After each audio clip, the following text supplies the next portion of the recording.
Good morning mga kabutingting, mayroon tayong gagawin, no? TCL, no power, plug-in. Okay mga kabutingting, wala siyang power, kung makita nyo. Ito yung kanyang model mga kabutingting. Kung makita nyo, naka-plug-in siya. Natin at nang malaman natin kung ano ang mayroon sa loob. Ito yung kanyang lamang loob mga kabutingting. Ayan, nasa likod ng takip ang kanyang motherboard.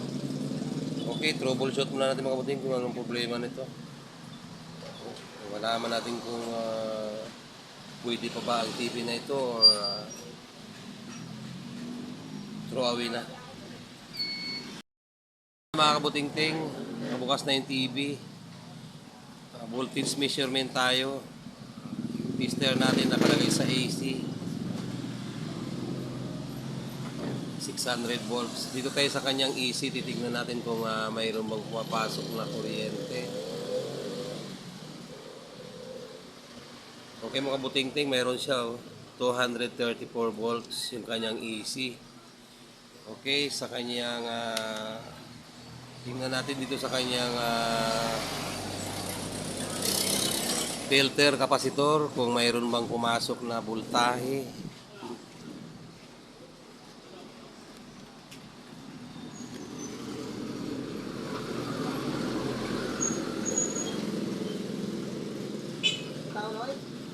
Okay, sa filter capacitor mga kabutingting, mayroon siyang 329.33, ganyan ang sumusupply dito sa kanyang filter. Okay mga kabutingting, positive, pumasok yung kuryente. Dito naman tayo sa kanyang secondary. Dito sa may gawi dito, mayroon siyang 12 volt. Okay mga kabutingting, may 12 volt siya. At dito sa kanyang coil, yung coil dito ay mayroon siyang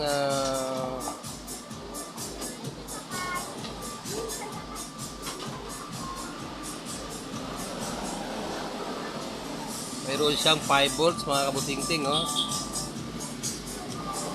sa kanyang IC na to, mayroon siyang 5 volt. Okay mga kabutingting, at mayroon din siyang 1.3 sa kanyang coil mga kabutingting. Sa kanyang coil may 1.3 at mayroon siyang 5 volt sa kanyang IC. Dito naman tayo sa kanyang memory, ay mayroon siyang 3.3 mga kabutingting. Yung kanyang memory ay mayroong 3.4, 3.3. Pareho lang po yan mga kabutingting, point something. At itong data nitong IC na ito mga kabutingting, yung kanyang 1 ay ground, yung number 2 output, yung number 3 input 5 volts. Mayroon po siyang input 5 volts mga kabutingting. At mayroon din siyang 3.5 volts output, 3.5 or 3.3, same lang yan mga kabutingting. Huwag lang umabot ng mataas at baka overload na. At itong switching IC na ito, na dapat ito ay mayroon din dito sa number 1 ground, number 2 1.7, number 3 dapat mayroon siyang 5 volts. Okay mga kabutingting, may 5 volts siya. At yung sinasabi ko na switching na dapat bago siya magkakaroon ng 1.7 or 1.8, dapat mag-on muna ang TV. Nako mga kabutingting, kung makita nyo 1.8 meron na. At kung makikita nyo mga kabutingting, ang ating unit ay walang kailaw-ilaw, brand out, baka naputulan ng kuryente gawa ng hindi nakabayad sa due date ang may-ari. Okay mga kabutingting, lahat ng kanyang power, voltage ay present. magmumula dito sa kanyang coil na 5 volts ang input at mayroon din siyang output na 1.2 at may 12 volts siya at mayroon din naman siyang backlight. 47 volts naman yung kanyang backlight, mga kabutingting. Oh, mayroon din siya. Okay, mga kabutingting, may backlight 47 plus may 12 volts din. Okay, mga kabutingting, at mayroon siyang input sa IC na to na 5 volts at may 1.2 sa coil. Dito mayroon siyang 5 volts na input, mayroon siyang output na 3.3 at yung memory mayroon siyang 3.3 at dito sa kanyang switching IC na dapat magkaroon muna siya ng